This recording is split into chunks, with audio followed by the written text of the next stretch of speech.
Captain. And I, Vidhan Narai, Unity House Vice Captain.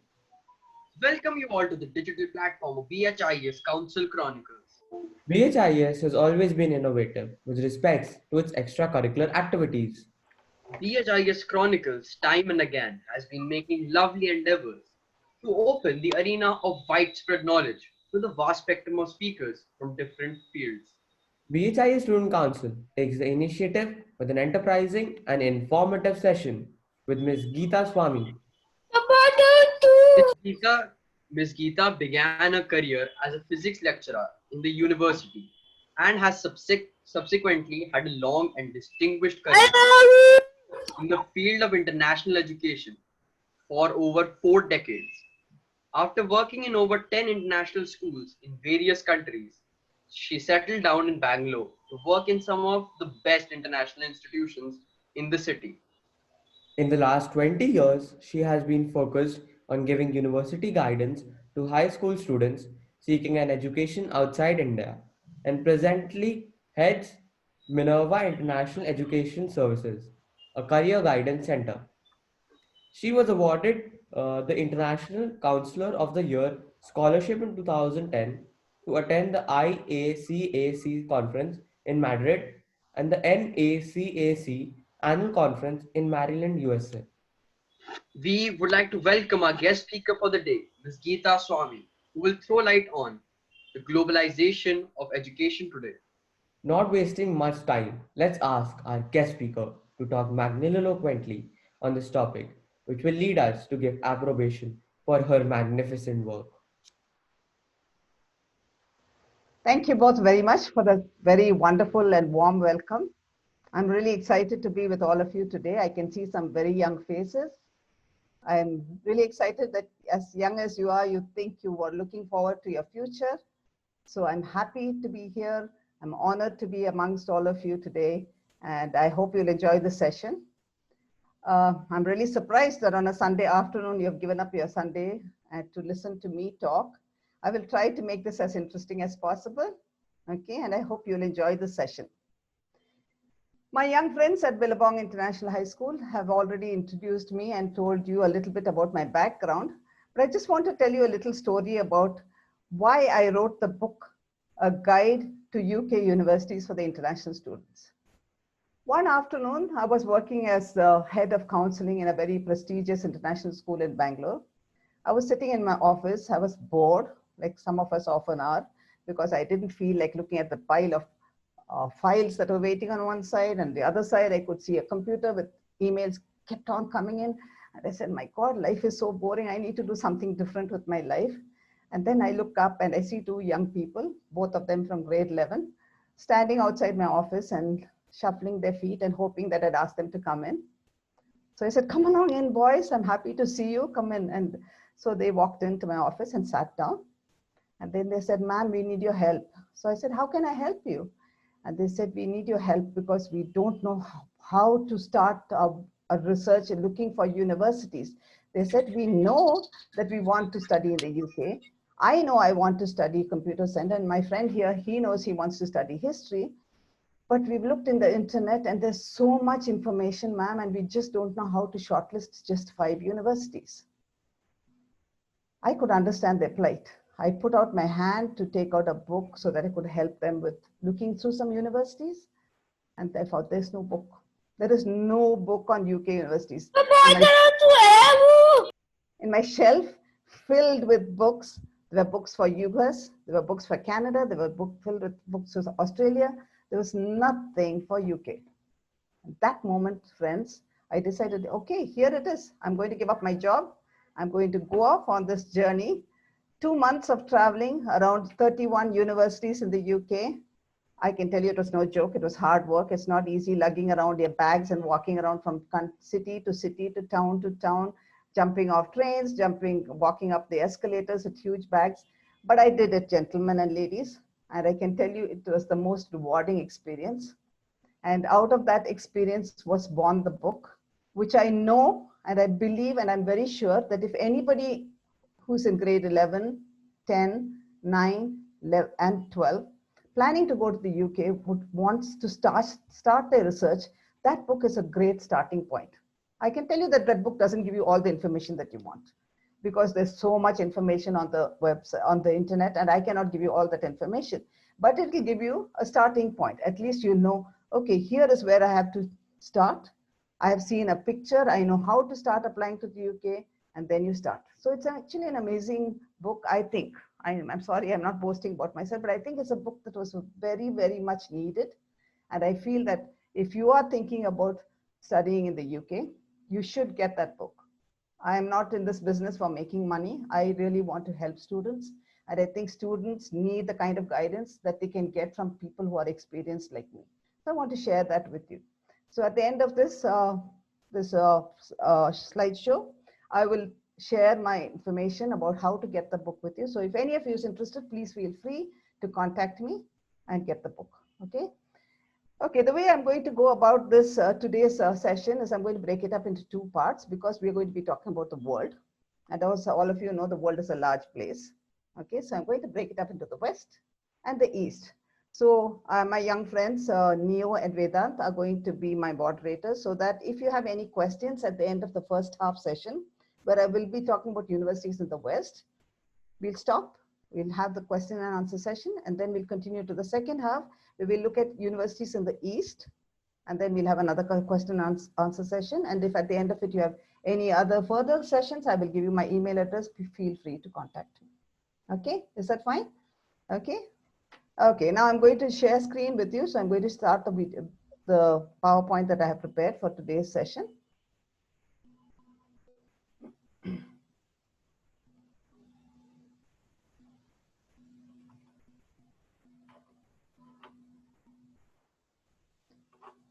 Okay.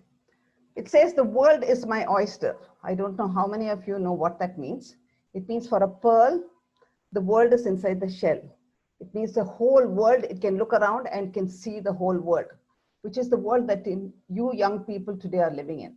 You can go anywhere in the world you want. There is no restriction, because everywhere in the world, people are waiting to have brilliant, smart, clever, focused, ambitious young students. So if you want to go to the east of the world, you can. If you want to go to the west of the world, you can go there. And there are people and universities waiting for you everywhere. Okay? So that's what that means when I say the world is my oyster. That means like you have the whole world in your hand. You can do what you want. Wherever you want to go, you can do it. Okay? So, but then comes the problem. Where can I go for my degree? There's so many choices, correct? It's a hard choice to make. Let's look at why education today is so global. Opportunities for education abound around the world. How many countries would you have in your application basket? Would you choose 10 countries? Would I choose 5 countries? Would I choose 2 countries? Would I choose 1 country? How do I decide? It is such a difficult decision, and I don't envy you. When I was going to college, there was 1 country, India, and I had no choice. So it was easy, but you have so much choice. So which is why you need to inform yourself before you make the choice. You just don't go around and say without any information. So how do you decide where to go? How do I know which country is the right place for me? What makes one country more suitable than the other? These are all things, that questions that you must think about when you're choosing your university for the future. Let us consider some options. First of all, I'll go through the UK because that has been my recent experience applying to UK universities. Okay. That flag there, for those of you who don't know, the young audience that I have, that is the flag of UK. Okay. And UK, you know, is in the west of the world. Okay. And for time immemorial, Indians from India have gone to the UK. As far back as we can remember, if you remember the first Prime Minister of India, the first President of India, all of them studied in the UK. For if you think of Dr. Manmohan Singh, a more recent Prime Minister, he did his postgraduate degree in Cambridge. There have been so many top politicians and top people in India who've studied in the UK. So for the longest time, UK has had a very prestigious name. It's a distinctive. I mean, people all over the world know if you're talking about UK history. Of course, there's no need for me to tell you about Oxford and Cambridge. All of you know about Oxford and Cambridge. And those of you who don't, you better know about it, because they're 2 of the most famous places in the world. Anybody, if you tell them I've been to Oxford, they'll say, wow, you've been to Oxford, you must be really, really smart. So if you want to go to Oxford, even if you're in 3rd grade, or if you're in 10th grade or 11th grade, start thinking about it seriously now, because they take the best of the best. Okay, so they're ranked so highly. If you look at Imperial College, which is one other that is there in that list, Imperial College is again a very, very well-known university for engineering, for sciences, for mathematics, anything related to those subjects. If you think of London School of Economics and Political Science, without any doubt, it's the top place for economics and political science and law.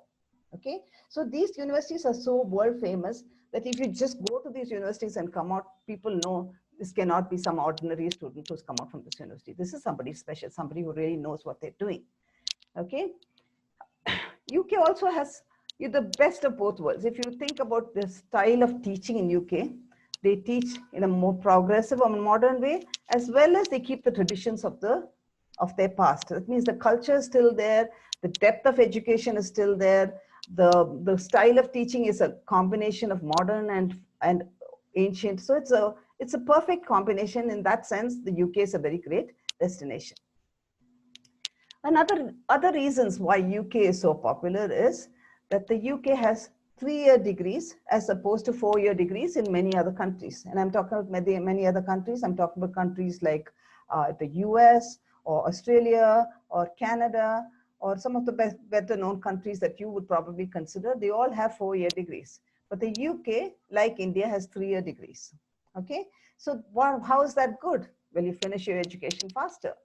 How else is that good? It makes it less expensive because you're only studying for 3 years and you have to pay tuition only for 3 years. You have to live in a foreign country paying huge amounts of money only for 3 years. So the whole thing becomes more economically viable. The other important thing about UK is students can apply for medical and law degrees immediately after high school. Now, why is that so unique? You who are from India might think, what's so special about that? I am already studying. If I want to go to medical school, I know I'm in 11th grade, I'm going to prepare. But many other countries in the world will not allow you to do a medical degree immediately after 12th grade. You will have to do a 4-year undergraduate degree and then apply for medicine. If you want to apply for law in the US or Canada or Australia, you'll have to do a 4-year undergraduate degree and then apply for law. So that's why UK is again another attractive destination, because you don't have to pay the extra 4 years of fees which you would have to in other countries. So that is unique about UK. There, of course, without saying, there's a very high quality of research in science and technology, because you know the number of Nobel laureates that come out from UK. If you talk about some of the best, I mean, for me, I'm having a physics background. For me, Professor Higgs was one of the most iconic persons that I have had the opportunity to see and listen to his lecture. I mean, I don't know him personally. I'm sorry. I wish I did. But he was such an amazing person. I mean, just listening to a Nobel laureate talk, that opportunity you'd get if you went to universities in the UK, which you might not in India. It's not that easy. But there you have all these famous personalities. People have done amazing research. They're coming and talking to you and telling you about the experiences. That is something invaluable. Okay. The other thing is the ease of application. This is really something very, very, very nice about the UK. Applying to universities in the UK is so much easier than applying to universities in the US. Applying to universities in the US is so time consuming, and they expect you to have tons of extracurricular activities. They expect you to be best at music. They want you to be great at sports. They want you to be brilliant at studies. And the demands on students, if you have to go to universities like, say, Harvard or Princeton or some of the top schools in the US, you need all of that. Whereas in the UK, you just need to be very, very good at your studies. So the focus is more simple. Aside from that, there's just one application that you have to make, and it goes to all the 5 schools that you apply to, so that the whole process is so much simpler. There's one essay you have to write, and your work is done. And you submit it, and then you can relax. Okay, so therefore the UK is in more ways than one a good place for you to think about. I'm not saying it's the only place in the world, but there are lots of other places. But these are the reasons, if at all, when you're just making a decision or making a choice, these are the reasons why you would look at the UK.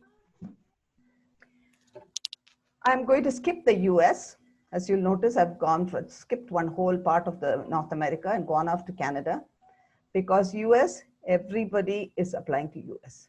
And everybody is feeling that US is the only country in the world. But now, with the present state in the US, we know that US is not the only country in the world. There are other places that are better, that are cheaper, and give you a very, very good education. So it's not necessary for everybody to apply only to the US, okay?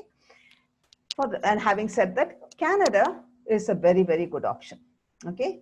For one, the universities are very well known. If you talk about University of Toronto, or if you talk about Waterloo, or if you talk about British Columbia, you talk about McGill, if you talk about Queen's, if you talk about York, they're all very, very good universities. Another thing about Canadian universities is they're all public universities. Now, what is meant by public universities? In US, you have what are known as private universities and public universities. Now, private universities do their own thing, but public universities are governed by the state or the government. Similarly, in Canada, the public universities are all of them are public universities. All of them have to maintain a certain standard. If they're not good enough, they will be asked to shut down. So they're all very careful to make sure that they maintain a certain standard of education. So any university you go to in Canada, you're assured of a good quality education. Okay, some universities are better known than others because they happen to be in places like Ontario or British Columbia, because they are more populated states, provinces in Canada. But that does not mean that those that are in the less populated provinces are more difficult. Okay, the application again is simple. Of course, it's not as simple as the UK is, but it is simple. The range of tuition costs, I'm going to be talking about that as we go through, and then I'll give you a snapshot of it at the end, which if you like, you can take a screenshot of it. It's very useful information. The range of tuition costs range from 10 lakhs to 25 lakhs. This is per year. The cost of living per year is 6 to 9 lakhs, but it's a very safe and welcoming country. It's a place where they welcome immigrants, welcome foreigners, welcome people of different colors, and it's a place where it's easy for you to feel at home. Of course, the other attractive thing about Canada is they want immigrants. They do not have enough people. I wish we could say that about India. Unfortunately, we can't. We have too many people. So we're happy to send some across to Canada, and you can have a very good future over there, okay? So it's a very safe and welcoming country and likes immigrants. And when you go to certain parts of Canada, they really are desperate for people. So immigration is easier in those provinces as compared to if you were in Ontario or British Columbia, which are the most populated provinces in Canada. The only thing, if at all, in Canada, which is a negative, is the weather. It's very, very cold. For 5 months of the year, you're buried in snow. But then the good thing is if you like skiing, or you like skating, or you like to just play in the snow, make a snowman, all of those you can do for 5 months of the year. But it's cold. But if you like the cold weather, it's a great place. Okay, so Canada is well worth looking at. Let's look at this is a new option. This has become very, very popular. I'm sure many of you who are looking at universities who are in 9th and 10th grades probably know about this, the Netherlands. The advantage of Netherlands is in Europe, for those of you who don't know. And the good thing about Netherlands, all the universities are English speaking. So you don't have to learn a language to go there. So the country is English speaking. Of course, they have their own language, but everybody in Netherlands speaks English. The language of education in all the universities is English. It's extremely international. People from all over the world are students in Netherlands universities, and the universities are very well known. In fact, if you talk about the University of Amsterdam or Delft Institute of Technology, which is very well known for aerospace engineering, anybody in the audience who's interested in becoming an aeronautical engineer or a space scientist or a rocket scientist, Delft Institute of Technology is very, very famous. So it's something that you might want to look at. The other universities that are famous in Netherlands is Utrecht, Tilburg University, Saxion University, Maastricht University, and there are lots more. Okay, these are some of the very well-known ones, but there are many more. And I'll tell you the next part. The tuition range is really, really much less expensive. The cost of living in Europe is expensive, but the tuition is much less expensive over there. The entry requirements, They require you to do an exam called the IELTS, which is the test of English as a foreign language for any student who is from a non-English speaking country. And they require you to get 6.5 as a minimum. They will ask you to write a personal statement about why you want to go to that country. And the application deadline is usually around January 15th. So that's about, if you're applying for the, say, 2021, you would finish your application by January 15th. Okay. The application for most programs is done through something called StudyLink.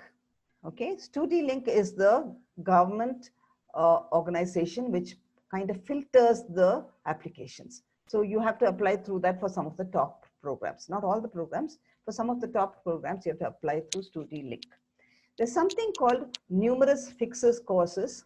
If anybody is interested in going to Netherlands over here, check that out. They are the top courses in the the Netherlands. And you need to know what is this numerous fixes. I don't have time to go through it in detail, but if you're interested to find out, please contact me later. There are a few private universities. Most of them are public universities. The next another attractive destination in the West, Germany. Now, why is Germany so attractive? Most of the universities are, you won't believe me when I tell you this, they are free. Would you believe me if you said that? They are free. You can go to the university for free. All that you have to spend is on your living cost. So Germany is really something I would love to have gone if I had choice, because Germany as a country is an amazing country. It's the precision, the perfection, the pride they have in their country. It's all so wonderful that it's a great place to live. But always there is a fly in the ointment. The problem is you need to know German. That is the problem. So most universities require a proficiency in German. So many students, what they do is, I'm telling you about the students who I have sent to Germany in the past. What they do is they join something called, if you've heard of, not Allianz, what's the other place? Sorry, I forget. There's a place which offers German courses, and you have to do a particular exam which qualifies you to apply to universities in Germany. Okay. And once you do that, once you've got that B2, they call it the B2 level of proficiency in German, then you can apply to any of the universities. And if you have other grades are very good and you get admission, getting visas is becoming very easy, and you can apply and go there. And without any doubt, some of the best engineering schools are in Germany. So if you are looking at engineering, definitely look at Germany, because it's less expensive and it's sometimes very often free. Okay, there are some schools that charge some small amount of money for international students, but compared to the rest of the world, Germany is still something very, very attractive. Okay, the total cost may come up to 12 lakh Indian rupees, including stay. That's very, very reasonable. I mean, if considering you're studying in a country like Germany. All they're looking for is academic merit. That means you must be a hell of a smart kid. Okay. There's one other option which I must mention. There's a place called German International College in a place called Cleve. You join there, and I think the fee there is about 7 lakhs or something per year. You study there for 1 year. They bring up your math to speed. They bring up your physics to speed. They bring up your German to speed. So you're living in a German environment, learning German, learning physics and math, etc. in German with people who know English, so that they're training you for integrating into the German schools.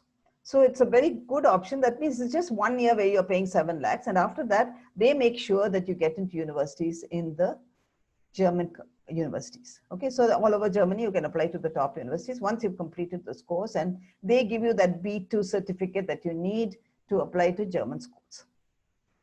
So that's why Germany is very good. I mean, and one other reason Germany is very good is that possibility of you getting a job, because they're so short of young people, that the possibility of getting a job after completing a degree from German universities is really very, very bright. So it's quite likely that you could settle down in Germany after that. So Germany is something that you might want to look at. Switzerland. Am I not talking about some lovely, exciting places? Would you like to visit? Yeah, it must be. I mean, I'm one of those lucky people who has visited all these places, and I can tell you, travel is the best education. It teaches you so much about everything, about the world, about yourself, about people. So if you get a chance, you must go outside the world, India, and study. Don't stay in India, because you can come back to India. Of course, you must come back to India, but get the opportunity to travel and explore the world, because the world is such an exciting place.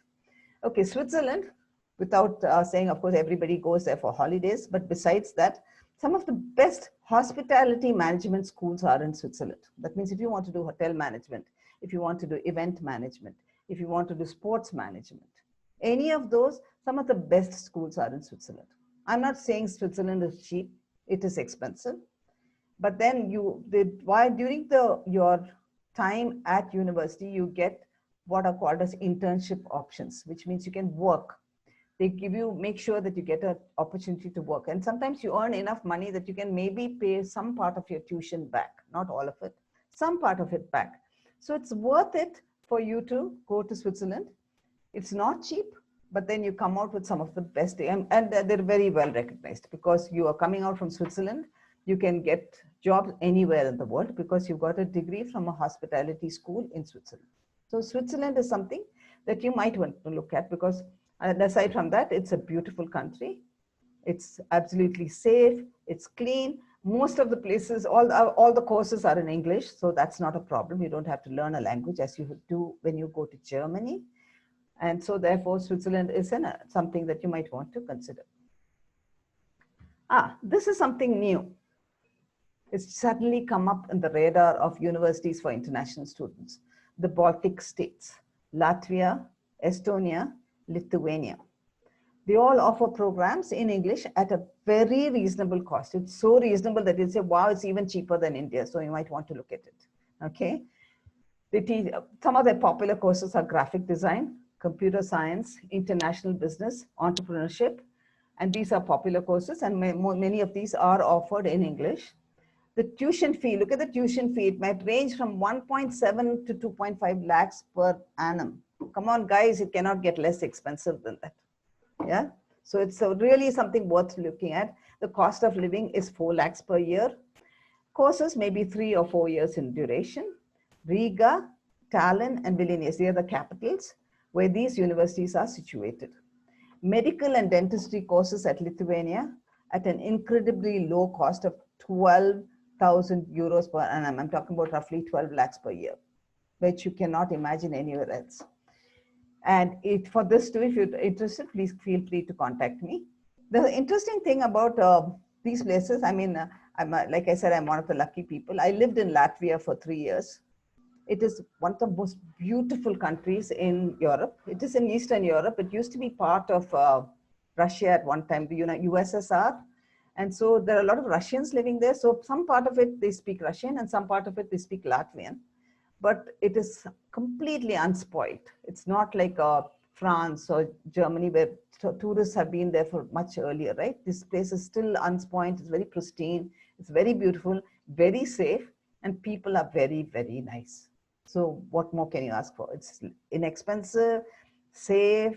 You're getting a great degree. You're getting a degree from the country that is in the European Union, which means that if you get a degree from Latvia, you can travel anywhere in the European Union with your degree and you will get a job.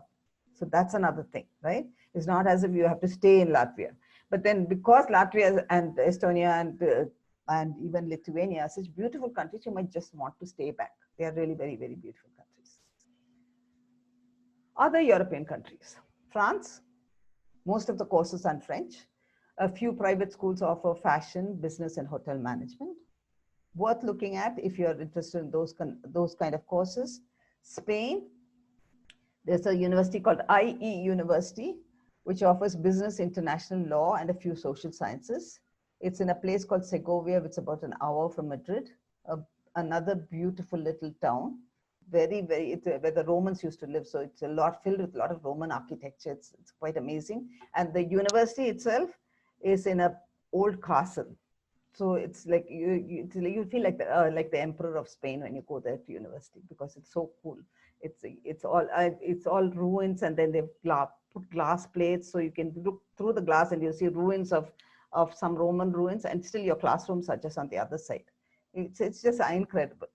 Okay, so that's beautiful. And then University of Navarra is another, has some bilingual courses. So I think the thing about Spain, France, Italy, Finland, Sweden, not so much Finland and Sweden as the first three, you would need to know the language. The local language, if you know it, kind of helps. Okay, Finland has got some great universities and it's not very expensive. Italy is very well known for fashion technology. Sweden, mostly software engineering, but still worth looking at. So if you would like to go to countries like that, they're all very, very cold, unfortunately. But if you don't mind the cold, they're beautiful countries. So it's worth looking at these countries. With that, I've discussed, I think, quite a lot of the countries in the West. And if you have any questions, I'm happy to wait and listen, and I will try to answer them. I don't have answers to all your questions, but I will find out and let you know if you tell me what you want to know. Are there any questions from anybody?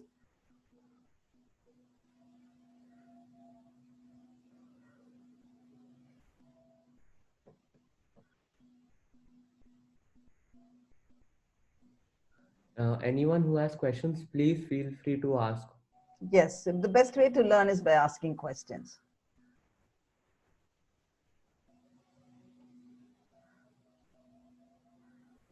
No, ma'am, I don't have any question. Oh, so sad. I would have loved to have answered a question. Are you sure you don't have any question? No, ma'am, I understand. Oh, you understood everything. You're a wonderful kid. When there is a question from Shubha. Yes? Which European country has the best business colleges? There are a number of international business colleges in Europe. Like I said, IE University offers a great business program. University of Navarra offers a business program. There's a university in Cologne in Germany that offers business programs. There's nothing like the best. If you're looking at business, I would recommend that you look at UK, US, or Canada, because that is where the business world is. These countries, business is not such a big thing. I'm sorry, somebody had a question? Ma'am, I also have a question personally. Yes, Vedant. Ma'am, I'm in 9th and subject choices are the commerce stream, and I have an additional subject of CS and ICT. I have a combination of computers and business. So ma'am, which course do you think should I prefer like in the future? Top of my head, I would say business information systems. It's one of the most happening courses now. It's the use of technology to streamline businesses. That's a great course because it's used in the banking sector. It's used in all businesses. Everybody who needs, like you said, what are they called? Chain management and all of those things. It teaches that course. So if you do business information systems, you're getting a combination of business with technology, which are your subjects. So ma'am, like I should apply mainly to the US and Canada side. No, not necessarily. Everywhere they offer it. Business information systems is suddenly becoming one of the up and coming courses. I know definitely they offer it in those three countries, UK, US, and Canada, but Australia as well. I think they offer it in Singapore, and we'll come to the next when we go east. There are a lot of countries that offer it because it's a very new and exciting course. Okay. So you might want to look at that because you have business subjects and you have technology. The next question is from Bihan, asking which country is the best for humanities, particularly art history. If you're willing to learn another subject, I would say Italy is probably one of the very hot destinations. If you are not, then UK is probably the second best. Does it answer your question? Because see, the one thing is learning a language, you need to prepare for that while you are studying your 11th and 12th grades when there's a lot of pressure on you to achieve. So sometimes it's not easy. So if you're willing maybe to take a year off after high school, study the language and then apply, yeah, Italy is great. Otherwise, go to the UK. UK has some great art history schools. I mean, there's some really fantastic art universities in the UK. Anya Jacodia is asking, which country is preferred if one wants to pursue literature? Without a doubt, the UK. I mean, which is the home of English? Where did English originate from? The UK. I mean, if you're starting, it's definitely your undergraduate degree you should do in the UK. You can do definitely, I'm sure if you're interested in literature, you will do a postgraduate degree, but an undergraduate degree from UK, and if you're very smart, go to Oxford. Because Oxford, you cannot get better than that. So the best courses in English literature will be in Oxford. It's really well known for its English literature. So if you're good at it and you're smart and you've got excellent, brilliant grades, not excellent grades, brilliant grades, go for Oxford. If you're not sure of it, but still I think the UK is probably the best destination for if you want to study English literature. I would definitely not go to France to study English literature. Thank you, ma'am. You're welcome. Anyone having Thank any? you, ma'am. Shall I proceed? Yes, ma'am. Okay. Ma'am, Now there we are two questions right now. So, ma'am, you can continue. Okay. Now we are proceeding, traveling from the west of the world. Despite COVID and everything, we are doing our virtual travel from the west to the east. So let's look at some countries in the east, okay? One of the most popular destinations in the east is, I'm sure all of you have heard, Australia, one of huge continent that is very welcoming of immigrants again. It's a very popular destination for international students. There are two intakes. The difference between Australia and the rest of the other countries is that it has two intakes. That means twice in a year you can apply to Australian universities. For many of you who are doing the Indian curriculum, you could apply for the July session, okay? But if you are doing the international baccalaureate or if you're doing the A levels, then the July session is too early for you. So you will probably have to apply to the February session, okay? So therefore there are two sessions. And so generally because I have worked in international schools where students do A levels or IB, what I normally do is advise them to go for the February session so that they have a little break. During that time, they can sit back and think about what they really want to do, try out some internships and so on. And then they apply in October for the February session. In Australia, all the programs actually start in February. So that's the beginning of the year. But because they have students who are finishing at different, they allow some students to get in even in July. And there are some courses that are not available in July. So if you're applying to Australia, you need to think about what course am I applying to? When do I finish my exams? When do my results come out? And then apply depending on July or February. In Australia, the most famous, just like in the US, you have their famous universities, the G8 universities. They're the top 8 universities, like University of Sydney, University of Melbourne, University of New South Wales, Monash University, University of Queensland, and there are 3 others I can't remember off the top of my head. They are the oldest, and they are also considered higher in ranking. Though Australian universities, they don't actually rank, but these universities are just better known. You know how it is? Some people they just talk about some universities more than others. These universities are more talked about. Only if you submit your final results will you get your admission. So you cannot say, like in the US, even if you don't submit your final grades, you will get what's known as an offer. And they will not take back your offer unless you flunk your exams. But that does not happen in Australia. Australia, they wait for you to give your final results and then they will confirm your offer. Okay, it's not cheap, but it's definitely not as expensive as the US. The costs range from 10 to 20 lakhs per year. Living costs is an additional 10 lakhs per year. So you have to plan for something like 30 lakhs per year. Okay, and this is for 4 years. All their courses are 4 years. Mostly, there are few that are 3-year courses, but most of the courses are 4 years. You can also apply for what are known as integrated medical degrees if you're interested in medicine, where you do 3 years of an undergraduate degree, and after that you decide, no, I made a mistake, I don't want to study medicine. You can drop out and you get a degree. Or you can continue for another 4 years, which means 7 years in all, and you get a medical degree at the end of it. Okay, so that's available in Australia. Singapore, very popular amongst Indians. The only disadvantage in Indians is you're competing with the best of the Indians and the best of the Chinese. That's a tough one. You can't beat that. You have all the smartest Chinese competing for Singapore universities. All the smartest Indians are competing for the US universities. So you have some of the best brains in the world competing. But if you're smart, it is a great place to go to because it's close to home. The weather is very much like it is in India. It's culture-wise, you're likely to feel very much at home because you get your pav bhaji and you get your chaat and you get your international any international cuisine that you can think of, you get all of it. So that's the beauty of Singapore.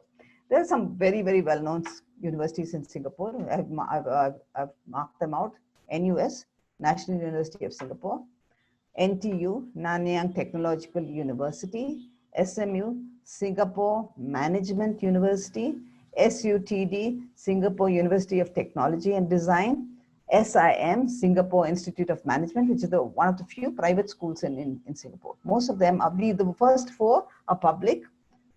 They're just top class. I mean, they drive you, they give you some of the best degrees. The tuition cost is between 6 to 10 lakhs per year, and the living cost is between 6 and 10 lakhs.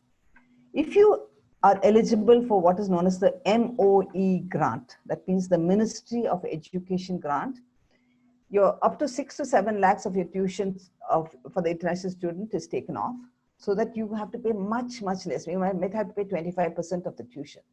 But the only thing is that if you get that grant, you have to sign a bond with the country that you will stay back for 3 years and work there for 3 years, which is actually not such a bad idea. I mean, Singapore is a great place to live. So if you'd like to work there, you can just stay back and work over there.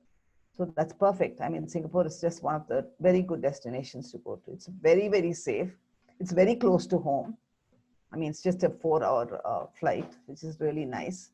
So it's something that you might want to look at. But again, as I said, you have to have very good grades. Okay. So in fact, anywhere in the world, if you want to go to good schools, you have to have very, very good grades. But there are other schools in other countries which will take you if your grades are not the best. But Singapore is not one of them. Okay. New Zealand, again, an English-speaking country. Very, very beautiful, lovely place to live. Wide range of courses. It's fairly easy to get in. It's not as difficult as, say, Singapore is. So it's easier to get in. It's safe.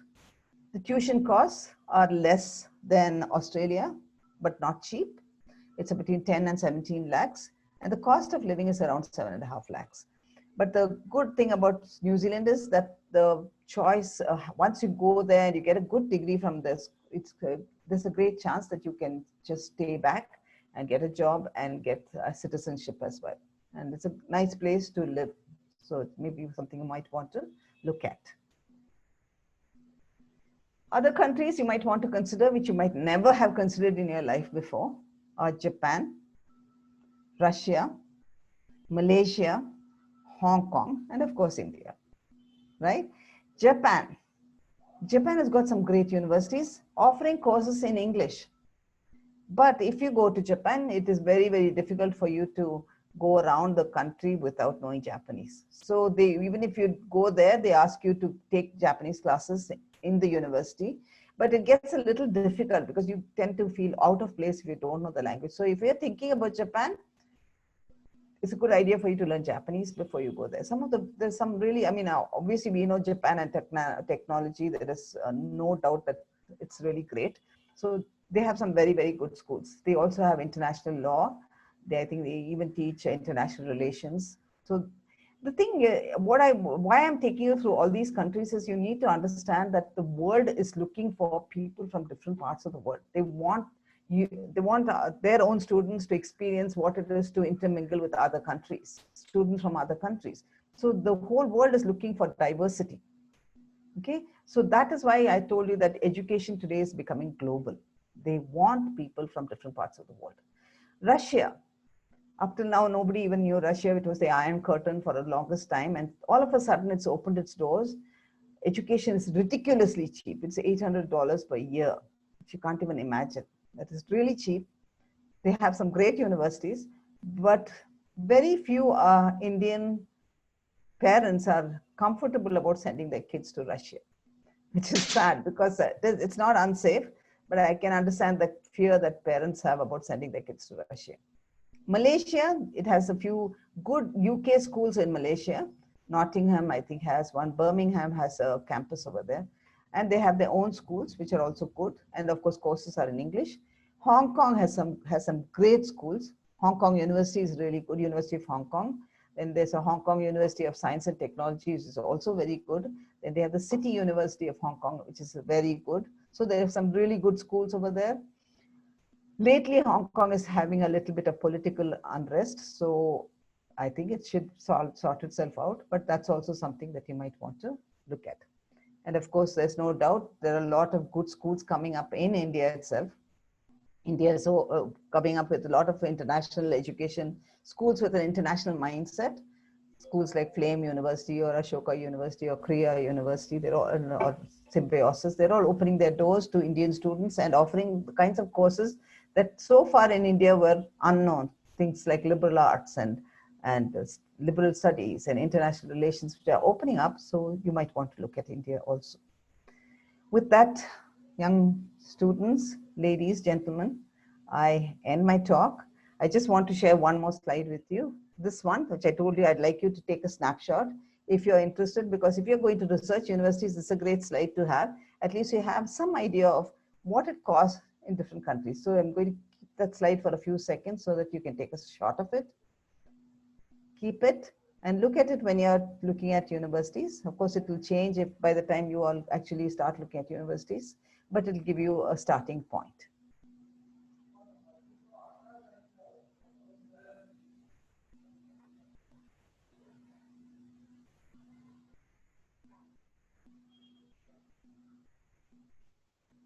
Shall I move on? Yes, ma'am. Sure, ma'am. Okay, this is about my book, the one that I've written. I told you about it. Somebody scratched all over it. I don't know whether you can see what it is. The book is priced at ₹693. My number is over there, telephone number 9845063592. If you would like a copy of my book, you just send me a message and I will courier the book to you once you've made the payment. Books can be ordered in bulk. You can also do what is known as a money transfer to my account and I will courier the book to you. You can again take a snapshot of this if you're interested in buying my book.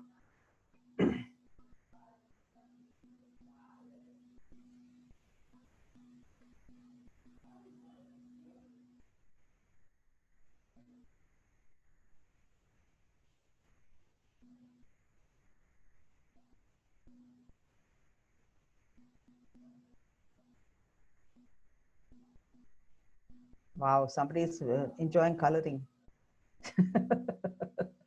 Oh, you don't like my book? Who doesn't like my book?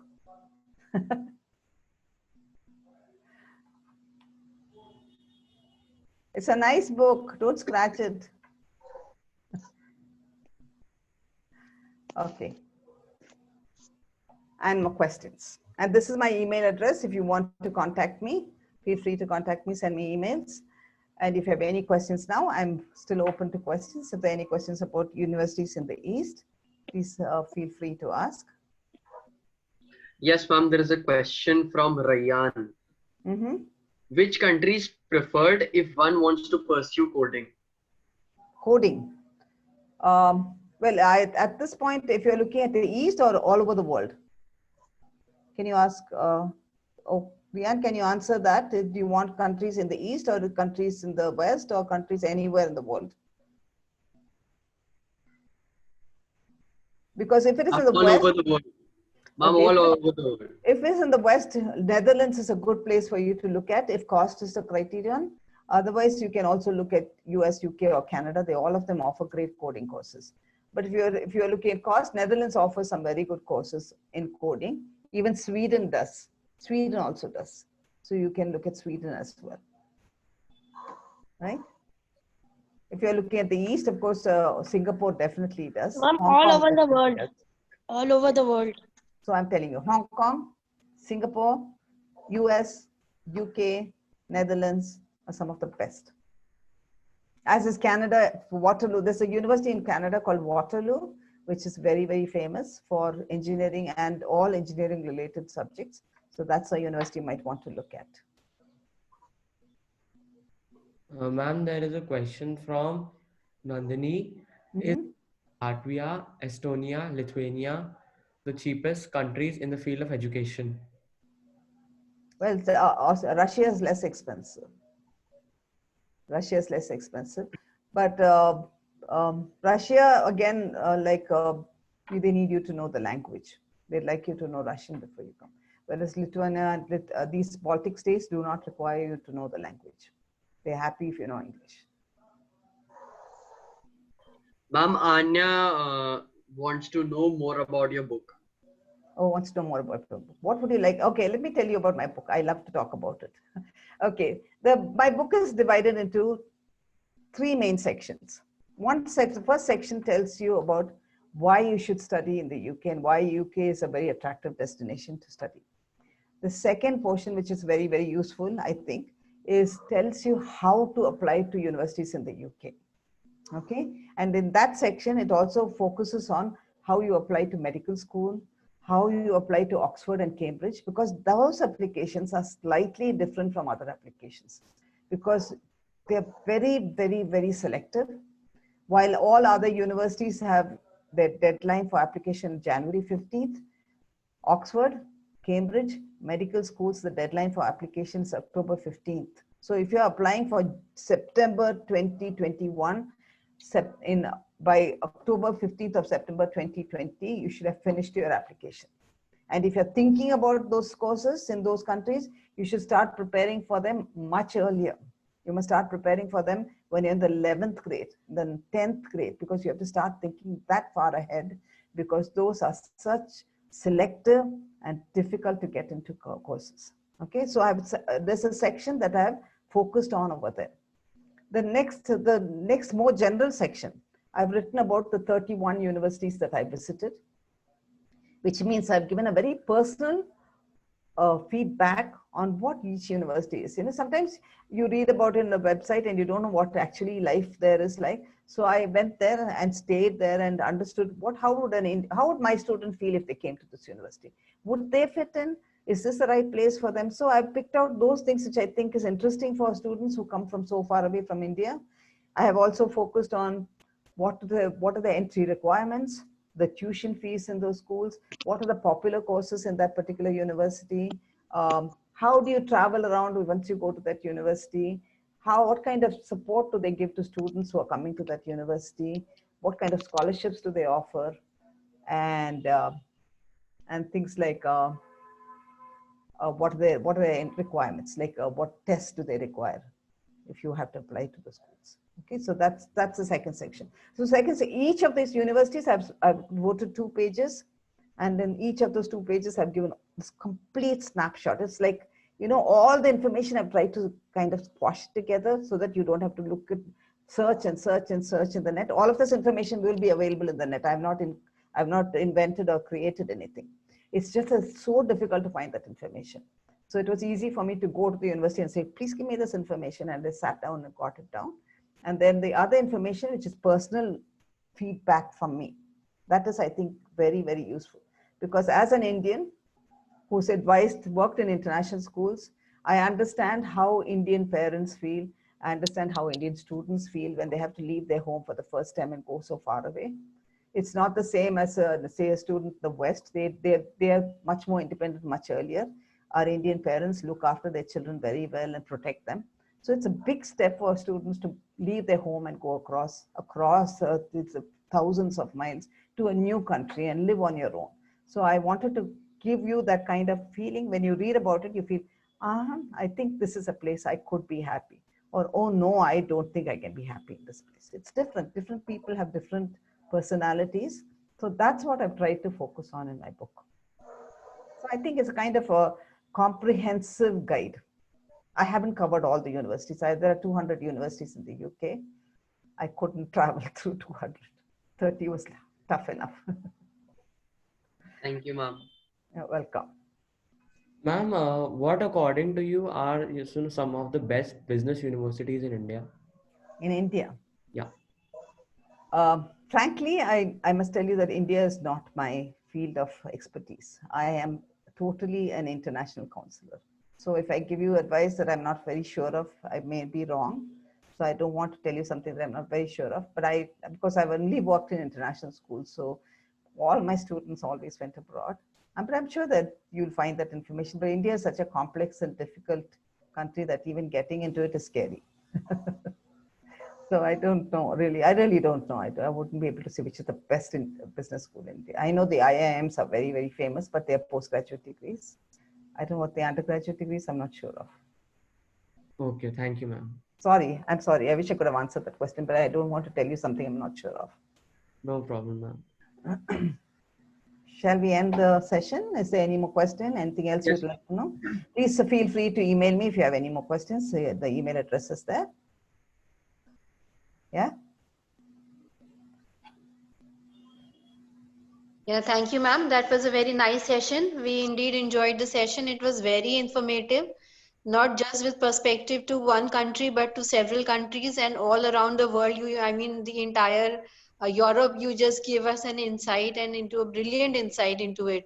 So thank you so much, ma'am. It was indeed a very informative and a very enlightening talk. The students here, the small students who are yet in class 5th and 6th, they must have got such an beautiful insight into those universities, and they can aspire at this age only, at this Totally. young age.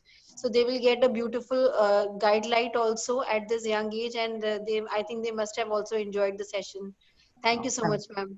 Thank you very much. It was a great pleasure being with all of you. And thank you, Vedant and Neo. It was a pleasure to meet you both as well as you, Dr. Smita. Thank you, ma'am. Thank you, And ma'am. Pleasure was all ours, ma'am. goodbye. Thank you, ma'am. Thank you, ma'am. Welcome. Thank you, Bye-bye. Thank you, ma'am. Thank you, ma'am. You're Yes, welcome. Bye-bye. continue. Yeah, Neo, Thank you, continue. ma'am.